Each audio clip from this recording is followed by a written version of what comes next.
서로 인사할까요? 우리 교회에서 모든 병 치유받으세요.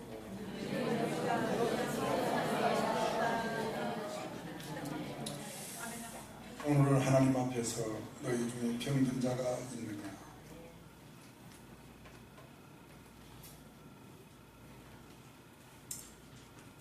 그런 주제로 말씀을 드리겠습니다. 지금 기도 시간에 저는 묵상 기도하면서 우리 주님이 왜 이 세상에 오셨나요?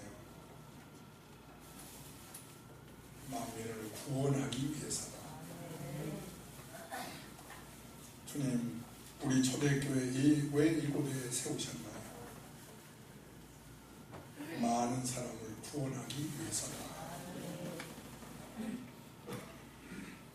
구원하기 위해서 그래서 구원의 의미는 크게 세 가지가 있습니다. 영혼 구원, 정신 구원, 몸이 구원. 그래서 구원을 하나로만 생각하지 말고 세 가지로 성경은 설명하고 있음을 아시기를 바랍니다. 영혼 구원, 예수 믿으면 죄 사함을 받고 하나님의 자녀가 됩니다. 그리고 의롭다 함을 얻습니다. 이걸 영혼 구원이라고 합니다. 영혼 구원 받아야 천국 갑니다. 정신 구원이라는 것은 나는 도무지 불가능한 나다 했는데 어느 순간에부터가 예수 안에서 나는 할 수 있다. 이렇게 정신이 완전히 바꾸어지는 것을 말합니다. 할 수 있다 하시니는 나의 능력 주 하나님. 왜 있다고 계세요? 의심 말라 하시고 물결이를 걸라 하시네. 할 수 있다 하신 주, 할 수 있다 하신 주, 믿음만이 능력이라 하시네. 믿음만이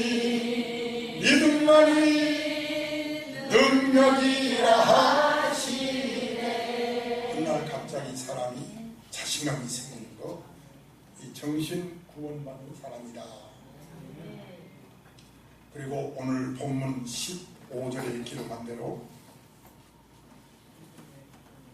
세 번째 구원의 의미는 육체의 질병을 치유받는 구원입니다. 15절 보시면 믿음의 기도는 병든 자를 구원한다. 여기 구원이라는 단어가 나오는데 여기서 구원은 천당 간다는 의미가 아니고 죄 사함 받았다는 의미도 아니고 병 고침을 받았다라는 구원입니다. 분명히 교회에 나오면 기복신앙이 아니고요, 예수의 이름으로 병 낫습니다. 결국 구원이라는 것은 영과 정신과 육체가 구원받은 것을 의미합니다. 우리 예수님 이 땅에 오셔서 사역을 보면 마태 4장 23절에 구원을 위해서 하신 일이 세 가지가 있습니다. 첫째는 가르치시는 일을 하셨습니다. 그리고 두 번째로 구원을 위해서 복음을 전파하셨습니다. 그리고 세 번째로 병 고치시는 일을 하셨습니다. 보이는 대로 다 고쳤습니다. 예수님은 한 번도 하시지 못한 것이 있는데 장례식입니다. 예수님은 장례식을 하지 않았습니다. 무덤에 있는 나사로야 나오라. 그러니까 나사로가 살아서 무덤 밖으로 나왔습니다. 왜 나사로의 이름을 불렀다고요? 그냥 나오라 그러면 다 나오니까. 나사로만 나와야 되니까 나사로야 나오라. 우리 예수님은 환자를 모시고 그냥 지나치지 않고 보는 대로 모두를 고쳐주셨습니다. 병으로부터 구원받는 것, 이것은 교회의 의무입니다. 예수님이 하시는 일입니다. 마태의 10장 1절에 다 같이요.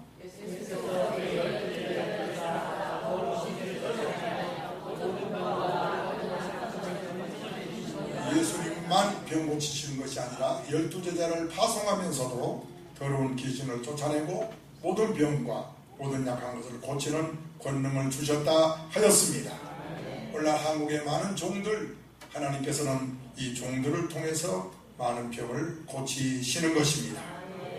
그래서 교회는 세 종류의 교인이 있습니다.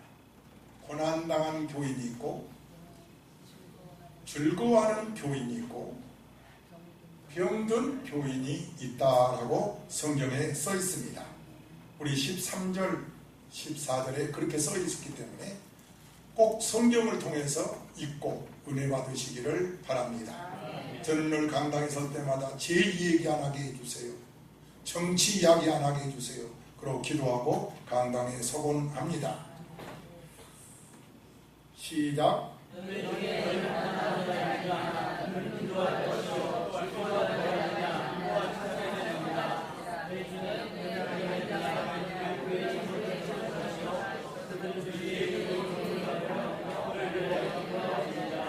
세 종류의 교인이 있음을 보여주고 있습니다. 고난당한 교인이 있습니다. 즐거워하는 교인이 있습니다. 병든 교인이 있습니다.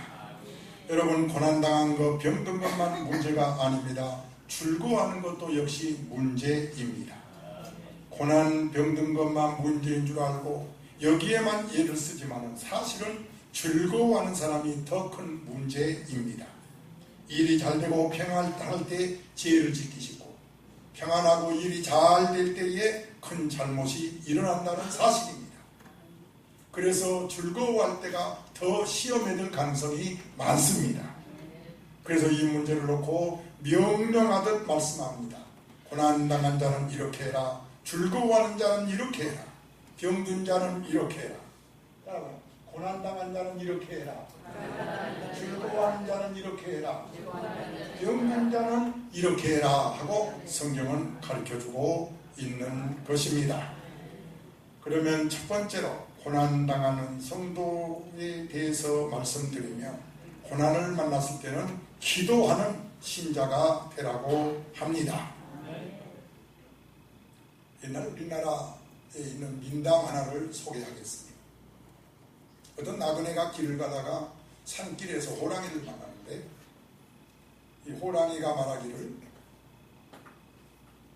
너 팔 하나만 잘라주면 너 생명 살려줄게. 그래서 이 나그네가 생각해 보니까 죽는 것보다는 팔 하나 주는 것이 나을 것 같아서 그러자 팔을 잘라 주었습니다. 다음 고개에 갔는데 그 호랑이가 또 따라와서, 왜 그러냐? 내가 아무래도 배고프니까 다리 하나만 더 잘라주라. 그렇지 않으면 너 잡아먹겠다.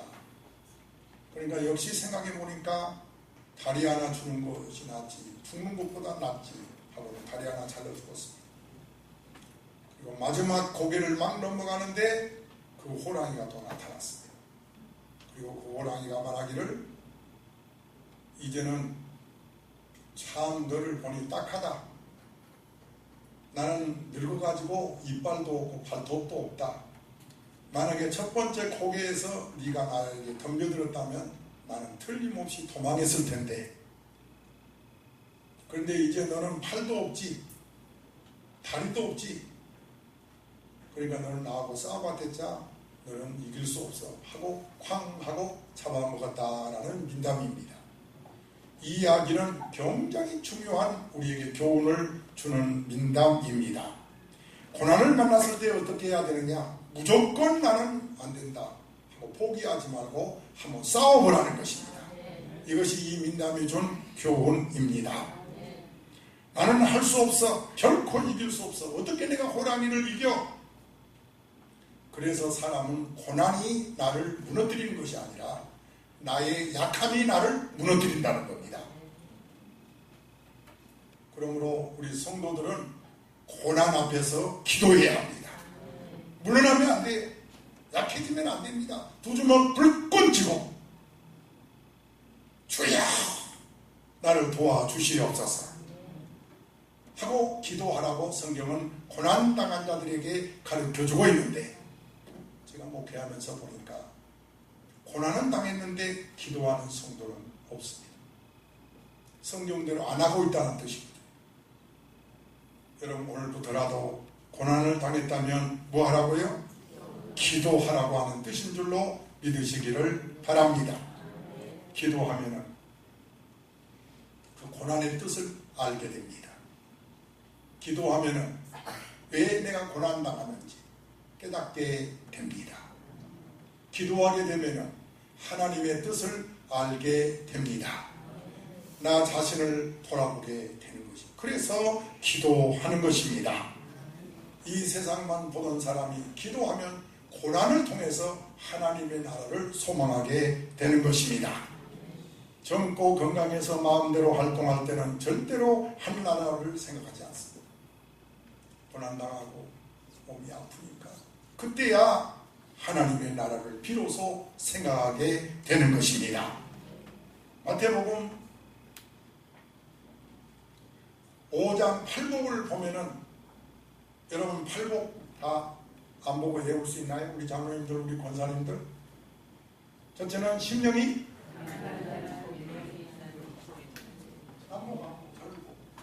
심령이 가난한 자는 천국이 저희 것이요, 배 통하는 자는 위로를 받을 것이요, 오주한 자는 땅을 차지하고 의에 줄이고 목마른 자는 배부를 것이요, 긍휼히 여기는 자는, 나를 쳐다봐요. 나를 여기 쳐다보지 마. 또요, 마음이 청결한 자는 하나님을 볼 것이요, 화평케 하는 자는 복이 나니 하나님의 아들이라 일컬음을 받을 것이요, 의를 위해서 핍박을 받는 자는 복이 나니 천국이 저희 것입니다. 우리 예수님께서 말씀하시는 그 말씀의 기준이 어디에 있느냐? 천국이라는 거예요. 오늘 우리가 너무나도 땅의 것만 바라보니까 하나님은 고난을 통해서 우리로 하여금 천국을 보게 하는 거예요. 그래서 기도하라는 겁니다. 그래야 고난이 끝나지. 그 천국을 볼 때까지는 고난이 계속되는 거예요. 그 성경의 진리를 안다면 우리 그리스도인들은 빨리 눈이 열리고 귀가 열려서 깨달아야 합니다. 그런데 기도를 통해서 깨닫게 되는 거예요. 다 같이 저를 쳐다보세요. 나는 이 시간에 오늘 여러분들이 빨리 병도 낫고 고난에서도 벗어나기를 바랍니다. 아멘, 아멘. 그래서 고난 당할 때는 어떻게 하라고요? 기도하면 하나님의 뜻을 알게 되고 천국을 소망하게 되는 것입니다. 고난 당할 때 포기하지 말고, 호랑이 만났을 때에 포기하고 팔 잘라주고 다리 잘라주지 말고, 그 민담이 준 교훈처럼 우리 그리스도인들은 두 손을 붙들고 하나님 앞에 부르짖어 기도하십시오. 고난이 나를 넘어뜨리게 해서는 안 됩니다. 나의 약함이 변해서 강한 자로 바꿔지기를 주 예수의 이름으로 축복합니다. 두 번째로 어떤 성도가 있습니까? 즐거워하는 성도가 있습니다. 그런데 저는 어떻게 하라고요? 찬송할지니라. 찬송하는 신앙을 말씀하고 있습니다. 이 말씀은 즐거운 일이 있을 때 하나님을 생각하라, 그 말입니다. 찬송하란 말은 무슨 뜻이라고요? 하나님을 생각하라. 요즘 해외여행을 많이 하는 시대여서 교회마다 성도들도 해외여행을 많이 합니다. 해외여행을 갔다 오면서 넥타이도 사오고 쪼꼬도 사오고 제 방에 들어오면서 목사님 잘 다녀왔습니다. 그러면 저는 아니 그 즐거운 여행 중에 그 즐거운 시간에 제가 생각납니다. 여러분, 그 즐거운 여행을 하는데 하나님의 종을 생각하고 하나님을 생각한 것이 의미가 있는 것이거든요. 여러분, 즐거운 시간에는 하나님을 생각하는 것이 의미가 있는 겁니다. 여러분, 이거 알아야 돼요. 우리가 가장 즐겁고 기쁠 때 하나님을 잊지 않는 것 중요합니다. 우리는 가장 즐거운 시간에 하나님을 찬양할 수 있어야 합니다. 그런데 가장 즐거운 시간에 엉뚱한 생각이 어디 놀러 갈 것, 어디 즐길 것,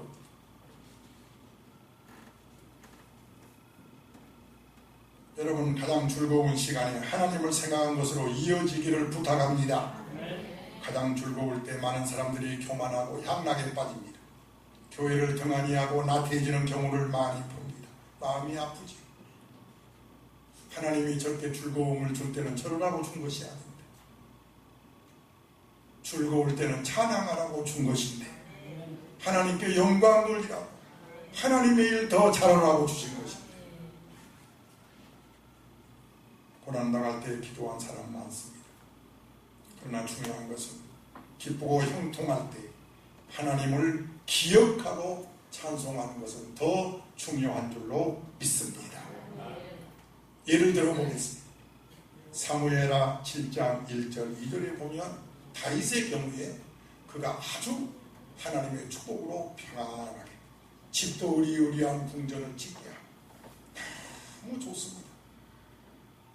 그리고 그 안락한 집에 딱 들어갔을 때 너무 좋다가 아니라 그때 다윗은 머리 숙여 생각하기를 하나님을 생각했습니다. 여호와의 법궤는 아직 성전이 없어서 저렇게 한 천막에 있구나. 내가 성전을 지어야 하리라. 아멘. 그렇게 아직 성전도 안 지었어요. 생각만 했어요. 우리 읽읍시다. 1절이요. 시작.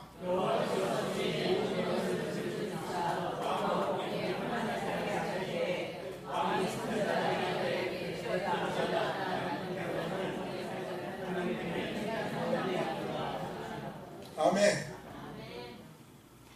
다윗이 즐거운 시간에 하나님의 성전을 생각합니다. 생각을 했는데 7장 9절 말씀에 시작.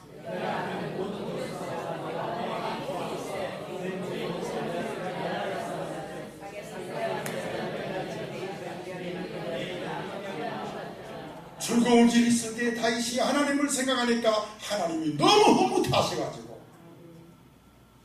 내 이름을 위대하게 만들어 주리라. 뿐만 아니라 12절에 시작. 내 수완이 차서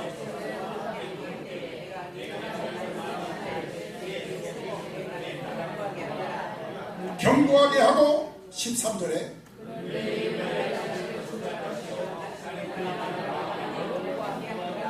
바로 솔로몬을 두고 다윗의 아들 솔로몬을 두고 그 솔로몬이 여호와의 집을 건축할 것이요 그의 왕위를 대대로 이어지게 하리라. 이처럼 가장 즐거운 시간에 하나님을 생각했더니 하나님이 대단히 기뻐하셨습니다. 여러분 즐거운 일이 있을 때는 꼭 엉뚱한 생각하지 말고 교회를 생각하고 교회에 시계 하나 사놓을까? 교회에 꽃 화분 하나 사놓을까? 좋은 일이 있을 때는 교회를 생각하고 성전을 생각하면 하나님께서 기뻐하십니다. 제가 국민일보를 보다가 눈물을 흘린 대목이 있어서 여러분에게 하나 소개하려고 합니다. 어머니를 보내고 뒤늦게 후회하는 아들의 사연인데요. 내용이 이렇습니다. 어제는 내 일생 중에서 가장 슬픈 날로 어머니를 무덤에 묻고 온 날입니다. 나는 여러 번 어머니께 전화를 걸어 필요한 것이 무엇인지 여쭤보려고 했지만 실제로는 그렇게 한 적이 없습니다.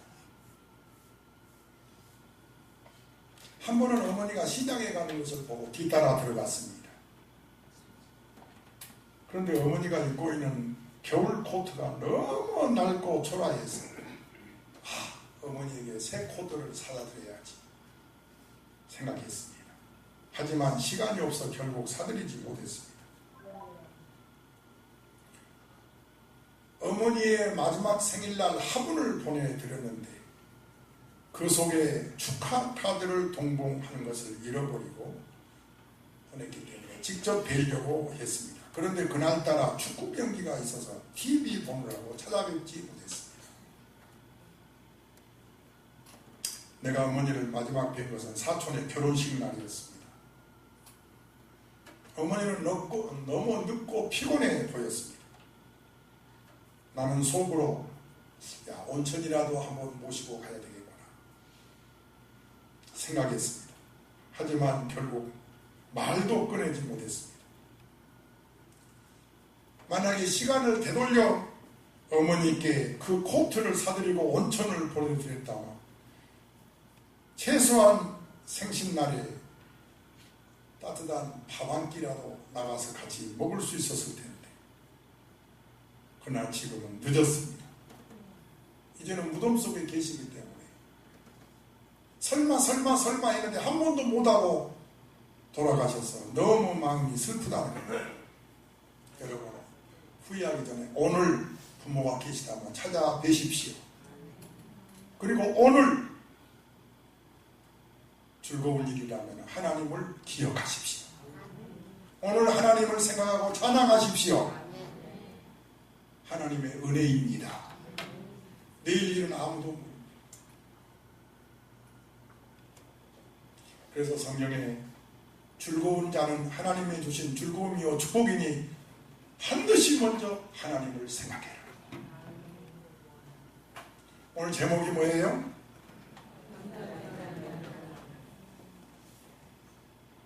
사람이 참으로 간사합니다. 죽을 지경이 되면은 고난당할 때 어떻게 해요?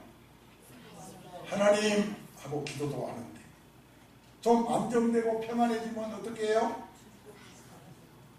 찬송하고 하나님을 생각한 것이 아니라 하나님을 잃어버려 간다는. 그래서 즐거울 때도 하나님 잊어버리지 말라고 찬송하라는 거예요. 하나님을 기억하라는 것입니다. 그대로만 하면 우리 하나님 기뻐하십니다. 다윗에게 약속한 축복을 주시는 것입니다. 마지막으로 성도 중에는 병든 성도가 있습니다. 이렇게 하라고 세 가지를 생각해라. 해보세요. 교회와 또 믿음과 제 이 세 가지를 생각하십시오. 몸이 아프신 분들 손 들어보세요. 높이 들어보세요. 이분들은 오늘 은혜 받고 치유 받으시기를 바랍니다. 손 안 드신 분들은 나도 모르겠어요. 그러나 손 드신 분들은 믿음으로 든 줄로 믿습니다. 교회를 생각하고 믿음을 생각하고 죄를 생각하라. 해보세요. 시작. 몸이 아프신 분들만 크게 해보세요. 교회를 생각하고 믿음을 생각하고 죄를 생각해라. 14절 15절에 그렇게 써 있어요. 먼저 14절입니다. 시작. 너희 중에 병든 자가 있느냐?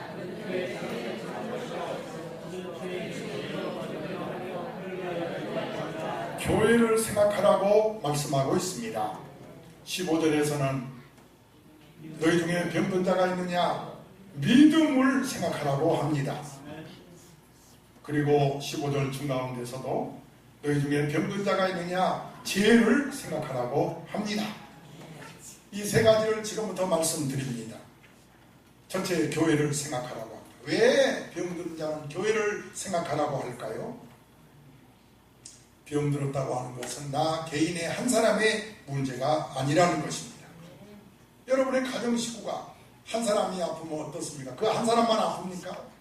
가정 식구 전체가 아픈 것입니다. 어쩌면 아픈 몸보다도 그 부모가 더 아파하고 더 괴로워하는 것입니다.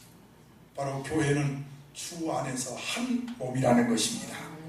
그래서 한 사람이 대표로 아프기 때문에 교인들 전체가 아파하며 함께 관계를 맺고 서로 기도하라는 것입니다. 그래서 교회에다가 먼저 연락하라는 거예요. 서로 기도하라고. 우리는 예수 안에서 한 몸인 줄로 믿습니다. 그래서 우리 하나님 아버지가 한 사람을 대표로 아프게 해서 교회 전체에게 믿음을 주기 위해서 전체로 하여금 정신을 차리게 하기 위해서 그렇기 때문에 우리 모두가 똑같은 아픈 마음을 가져야 하는 것입니다. 한 사람이 아프면 온 교회가 같이 아파하면서 기도하는 것이 바로 교회인 것입니다. 너희 중에 병든 자가 있느냐? 저는 교회의 장로를 청할 것이다. 왜 의사가 아닌 장로를, 여기서 장로는 교회 대표자인 주의 종을 말합니다. 병원이 아니고 교회를 먼저 찾으라는 거예요. 왜? 교회는 하나님이 임재해 계시는 곳입니다. 그러므로 병든 자는 먼저 마음이 하나님의 성전에 있어야 합니다. 왜 그럴까요? 하나님이 낫게 해주지 않으면 명의도 고칠 수 없기 때문이에요. 단순한 병의 문제가 아닙니다.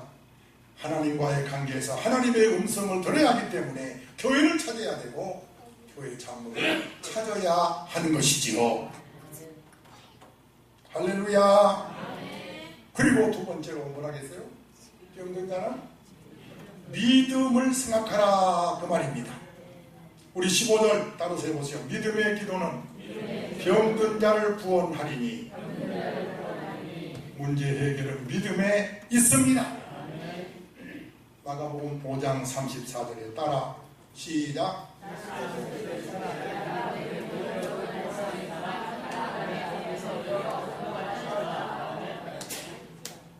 뭐가 너를 구원하였으니? 어떤 믿음이?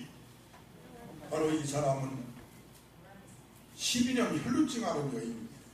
내 믿음이 어떤 믿음입니까?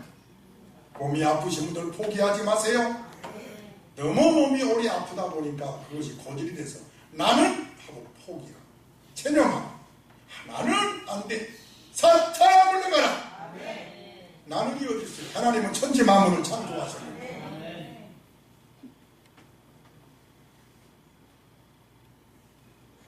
목회자 혼자만 기도할 것이 아니라 이 여인처럼 내 믿음이 너를 구원하였느니라. 어떤 믿음이요? 5장 28절에 써 있습니다. 시작. 어떤 믿음이에요? 이 혈루증 앓은 여인의 믿음은 예수님의 옷만 내가 만져도 내 병이 나으리라. 그래서 무리 가운데 끼어서 예수님의 옷을 만지지. 병든 자들은 이와 같은 믿음이 있어야 한다는 거예요. 문제는 믿음입니다. 여러분 자꾸 하나님이 안 고친다고 하지만 믿음이 없다고 고백하셔야 합니다. 예수님은 병든 자에게 먼저 믿음을 요구하십니다. 여러분 가운데 병든 자가 있나요? 먼저 믿음을 가지세요. 세 번째로 뭘 생각하라? 죄를 생각하라. 15절 중가운데 따라서 하세요. 혹시 15절 중가운데 따라서 하세요. 혹시 죄를 범하였을지라도 사심을 받으리라. 16절 너희 죄를 서로 고백하며 병 낫기를 위해서 서로 기도해라.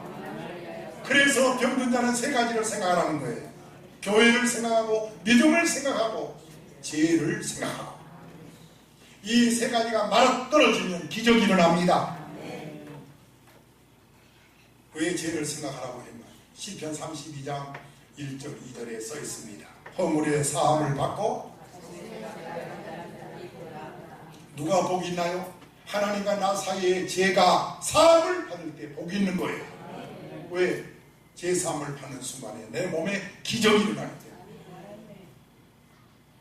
하나님이 고쳐주지 아니하면 약도 의사도 못합니다. 만약에 약이 다 하고 의사가 다 하면 죽을 사람 없어야지요.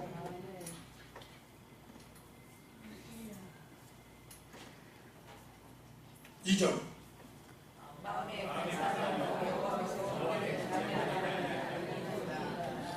그래서 죄의 사함을 받기 위해서 간절히 기도하면서 병 낫기를 기도해야 합니다. 하나님의 자녀가 아닌 사람이 볼 때는 병은 저주고 하나님의 심판입니다. 그러나 우리 믿는 자가 볼 때 병은 하나님의 말씀입니다. 하나님의 일입니다. 따라하세요. 믿는 자는 병이 하나님의 저주가 아니에요. 하나님의 말씀입니다. 나를 향한 하나님의 일이신 것입니다. 세미한 음성을 들을 수 있기를 주 예수의 이름으로 축원합니다. 어떤 성도가 간증하는 걸 들었는데요. 자기는 예배당에서 설교를 들을 때마다 그냥 건성으로 들었대요. 오늘 주일날이니까 목사님이 설교하나 보다. 그런데 딱 자기 몸이 의사가 아주 위험한 병이라는 진단을 딱 내리고 나서 그 다음부터 예배당에서 설교를 듣는데 건성건성 듣지 않고 오늘 하나님이 나에게 주시는 말씀이구나. 그렇게 들으니 얼마나 은혜가 되는지 모르겠다고 간증한 걸 제가 들었어요. 그렇습니다. 병은 나를 향한 하나님의 말씀입니다. 소위 하나님의 액션, 하나님의 행동이세요. 그냥 아픈 게 아니에요. 하나님의 말씀입니다. 따라서 병은 하나님의 말씀입니다. 적어도 바로 믿는 사람이라면 몸이 아플 때 하나님 감사합니다. 하나님 감사합니다. 말로만 해도 내가 너무 미련해서 못 깨달으니까 부득불 주님이 내 몸에다가 손을 대신 줄 믿습니다. 주님, 내가 진즉 깨달아야 되는데 깨닫지 못했습니다. 용서해 주시옵소서. 이게 바로 치료받는 징조인 것입니다. 병은 나로 하여금 새로운 길을 가게 하는 거예요. 아멘. 치료는 의사가 한 것 같아요. 약이 한 것 같아요. 하나님이 하십니다. 하나님이 의사를 통해서 하시는 거예요. 만약에 약이 한다면 죽는 사람 없애야지. 하나님은 당신의 뜻을 이루고자 하나님의 행동, 그것이 병인 줄로 믿습니다. 사도행전 23장 13절을 읽겠습니다. 아주 간단한 말씀이에요. 시작. 우리 성가대만 읽어볼까요? 시작. 40이라는 숫자가 성경에는 많이 등장합니다. 예수님 며칠 금식? 광야 생활 며칠? 여러분, 40이라는 숫자가 구약 신약에 수없이 나옵니다. 이 40이라는 숫자는 이스라엘 사람들에게 40일은 충분하다, 그런 상징적 의미가 있습니다. 해보세요. 뭐라고요? 충분하다, 이렇게 해서 죽을 죄를 지어서 매를 맞는 경우라 하더라도 40을 넘지 않습니다. 왜? 충분하니까. 그래서 39대에서 그칩니다. 혹 40이 넘어가면 때린 사람이 또 맞아야 돼요. 그래서 40에 제한을 둔 겁니다. 왜? 40이라는 숫자는 뭐하다? 충분하다. 그런데 여기 여러분 다시 한번 읽을까? 소리내서 시작. 동맹한 자, 암살당입니다. 암살. 누구를 죽이려고? 사도 바울을 죽일 암살단을 40명으로 구성한 거죠.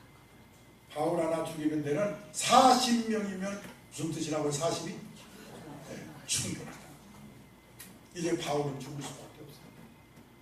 40명으로 구성된 조직, 동맹단, 암살단, 바울을 죽이려고. 그런데 보세요. 눈 크게 뜨고 저를 보세요. 가까이 있는 바울의 조카가 옆에 있는 천부장한테 그 사실을 알려요. 천부장이라는 것은 백부장 그럼 100명을 거느리고 천부장은 1000명을 거느리고 로마 군대 지휘. 옆에 있는 천부장한테 가서 지금 40명을 바울을 죽이려고. 그때 그 예루살렘의 그 천부장의 이름이 누군지, 왜 그가 왔는지 압니다. 그런데 그 천부장이 로마 군인 자기 부하들을 동원해서 바울을 딱 보호하고 총독부로 들어갑니다. 바울은 죽지 않습니다. 위기에서 살아납니다. 다른 사람이 볼 때는 다 죽을 줄 알았어요.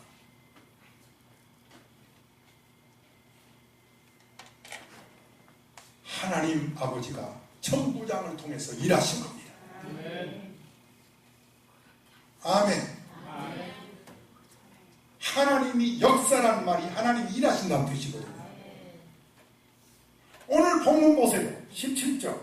엘리야라고 하는 선지자가 간절히 기도하는데 하나님이 역사합니다. 어떻게 해요? 3년 6개월 동안 비가 오지 않게 합니다.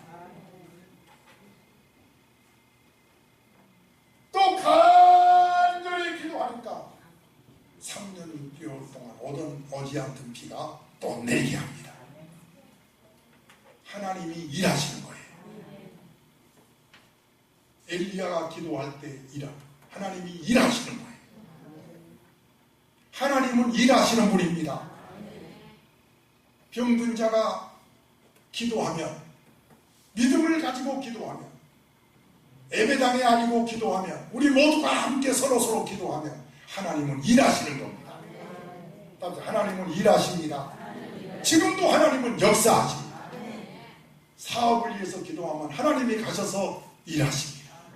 사람이 한 것 같아도, 의사가 한 것 같아도 나는 그래서 아프면 기도받고 빨리 병원에 가라고 합니다. 의사도 만나고 약도 먹으라고 합니다. 왜? 그것도 하나님이 역사하니까. 천부장을 통해 역사하셨습니다. 아멘. 아멘. 그런데 이렇게 말하면 나는 잘 안 갑니다. 아파도 잘 병원도 안 가고. 말은 이렇게 하지만 의사도 잘 안 갑니다. 왜냐면 빨리 고쳐야 되는데. 그러나 기도하고 가도 됩니다. 그러면 하나님이 의사도 잘 만나게 하고 의사가 실수하지 않게 하십니다. 그 의사를 통해서도 고쳐주시는 거예요. 너희 가운데 병든 자가 있느냐? 교회에서 나가십시오. 믿음을 가지십시오. 그리고 죄를 회개하며 기도하십시오. 하나님, 그동안에 주님 마음 아프게 드렸습니다. 그동안에 주님 너무 섭섭하게 된 거 용서해 주시옵소서. 이제 다시는 흔들리지 않겠습니다. 아멘이십니까? 노아처럼 해보세요. 노아처럼 뚝딱 하고 방죽이는 것이 아니라 120년이라는 오랜 세월 동안 이런 말 듣고 저런 말 들어도 묵묵히 순종하고 방죽을 지었다. 그 가족이 구원을 받았습니다. 이런 믿음이 여러분 모두에게 있기를 주 예수 이름으로 축원합니다. 우리 모두 손잡고 기도합시다. 여러분이 손잡은 분이 많이 아픕니다. 머리에서는 암세포가 자라고 있는 권사님도 있습니다. 얼마나 머리가 아픈지 때로는 참 말로 형용할 수 없다고 하는 말을 듣습니다. 우리 모두 손잡고 기도합시다. 우리 성도들 하나가 아픈 것은 내가 아픈 것입니다. 하나님, 이렇게 아픈 성도도 있는데 주여 이 시간에 기도합니다. 치료해 주시옵소서. 믿음으로 기도합시다. 죄를 고백하며 기도합시다. 우리 교회가 병원 되게 합시다. 이곳에 와서 기도한 자는 다 치유되게 하옵소서. 우울증도 사라지게 하옵소서. 당뇨병도 사라지게 하옵소서. 치매도 물러가게 하옵소서. 주여 세원 부릅니다.